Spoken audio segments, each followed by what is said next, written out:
पहलगाम की शांत सुंदरता, हिमालय में बसा एक खूबसूरत शहर 22 अप्रैल 2025 को टूट गया। आतंकवाद ने इस स्वर्ग के दिल पर हमला किया, खून और दुख का निशान छोड़ गया। यह जघन्य कृत्य लगभग 2 दशकों में इस क्षेत्र में सबसे घातक एक बार फिर कश्मीर में हिंसा के साये को सामने लाया है। पर्यटक और स्थानीय लोग दोनों ही गोलियों की बौछार में फंस गए, क्योंकि हथियारबंद आतंकवादियों ने आतंक का राज चलाया। कभी प्रकृति की कलात्मकता का प्रतीक रहे रमणीय घास के मैदान अकथनीय क्रूरता का मंच बन गए। यह हमला जटिल भू राजनीतिक वास्तविकताओं से जूझ रहे क्षेत्र में शांति की नाजुकता की गंभीर याद दिलाता है। इसके बाद सदमा और अविश्वास का माहौल था। पहलगाम की शांति को सायरन की कर्कश आवाज और सुरक्षा के लिए बेतहाशा भागदौड़ ने बदल दिया। जैसे ही धूल जमी, नरसंहार की असली हद भयावह रूप से स्पष्ट हो गई, जिससे घाटी के सामूहिक मानस पर एक अमिट निशान बन गया। पहलगाम हमला कश्मीर को त्रस्त करने वाले लंबे और खूनी संघर्ष का सिर्फ एक और आंकड़ा नहीं है। ये नफरत और असहिष्णुता की मानवीय कीमत की कठोर याद दिलाता है। पहलगाम की सुंदरता के प्रति अपने प्यार में एकजुट हुए पीड़ित एक घातक खेल में अनिच्छुक मोहरे बन गए।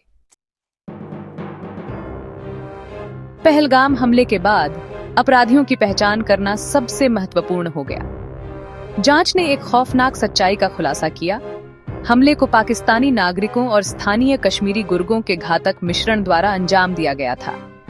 इस खुलासे ने आतंक के एक सीमा पार नेटवर्क की एक गंभीर तस्वीर पेश की, जो क्षेत्र में नाजुक शांति को भंग करने के लिए दृढ़ था। राष्ट्रीय जांच एजेंसी यानी NIA ने 3 पाकिस्तानी नागरिकों, आसिफ फौजी जिन्हें मूसा के नाम से भी जाना जाता है, सुलेमान शाह जिन्हें यूनुस के नाम से भी जाना जाता है और अब्बू तलहा जिन्हें आसिफ के नाम से भी जाना जाता है, को हमले में प्रमुख खिलाड़ियों के रूप में पहचाना। जम्मू कश्मीर में हिंसा के इतिहास वाले ये कठोर आतंकवादी पूरी योजना बनाकर ऑपरेशन को अंजाम देते दिखाई देते हैं। इस त्रासदी में जटिलता की एक और परत 2 कश्मीरी युवकों बिजबेहरा, अनंतनाग के आदिल गुरी और पुलवामा के एहसान की संलिप्तता थी।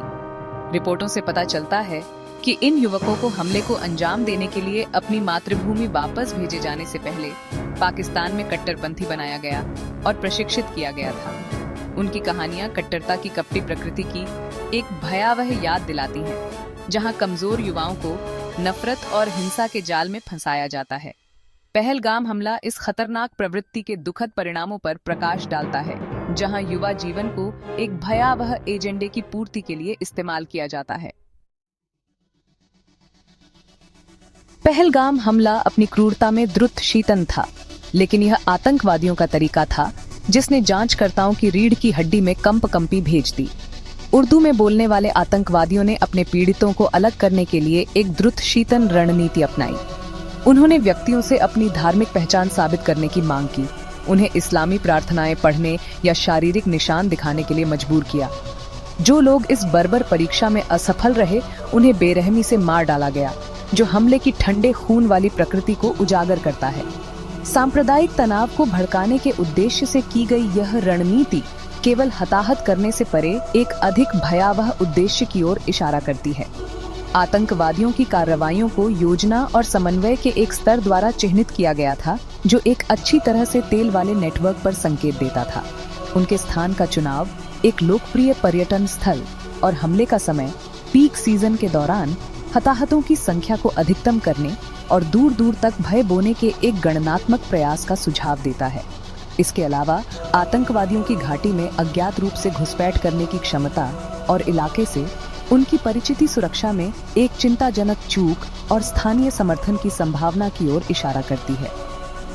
इस हमले ने क्षेत्र के सुरक्षा तंत्र में कमजोरियों को उजागर किया, जिससे तैयारी और खुफिया जानकारी एकत्र करने के बारे में गंभीर सवाल उठे।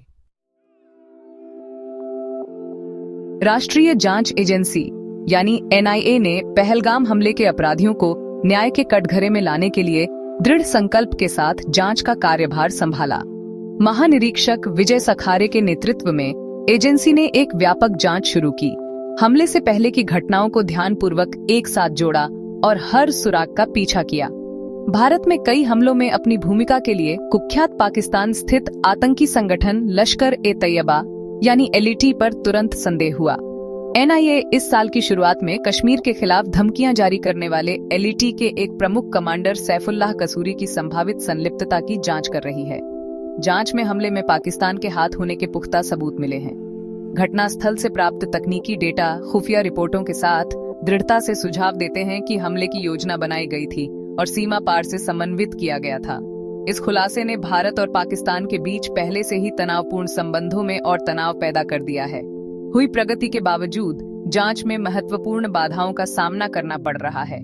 हमले वाली जगह के पास सीसीटीवी कैमरों के न होने से महत्वपूर्ण दृश्य सबूत इकट्ठा करने के प्रयासों में बाधा आई है। इसके अलावा माना जाता है कि आतंकवादी घने पीर पंजाल पर्वत श्रृंखला में भाग गए, जिससे उनका पीछा करना एक दुःस्वप्न बन गया।